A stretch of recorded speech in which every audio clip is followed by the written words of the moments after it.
بسم اللہ الرحمن الرحیم۔ شہید کربلا۔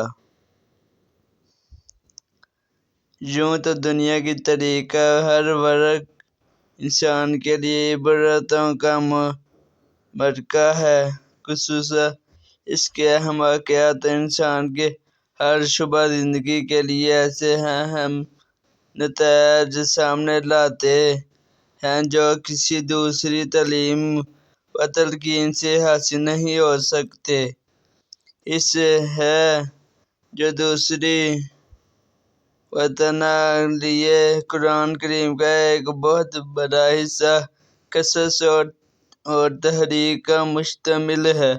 قرآن مجید نے تاریخ کو تاریخی حیثیت یا کسی قصے و افسانہ کی صورت سے مدون در مرتب شکل میں پیش نہیں کیا۔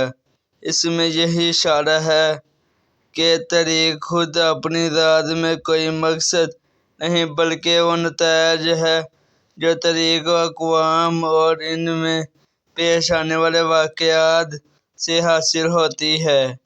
اس لیے قرآن کریم نے قصص کے ٹکڑے ٹکڑے کر کے نتائج کے لیے پیش فرمائے ہیں۔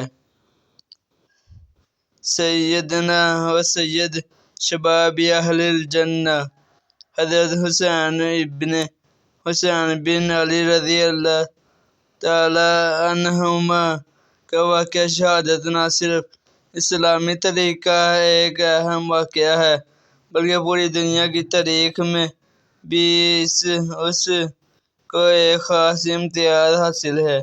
اس میں ایک طرف ظلم و جور اور ستم قدری اور بے حیائی و محسن کشی کے ایسے ہولناک اور حیرت انگیز واقعات ہیں کہ انسان کو ان کا تصور بھی دشوار ہے، اور دوسری طرف اعلی اطہار رسول اللہ صلی اللہ علیہ وسلم کے چشم چراغ اور ان کے سر بہتر معلمین کی چھوٹی سی جماعت کے باطل کے مقابلے پر جہاد اور اسی پر ثابت قدمی اور قربانی اور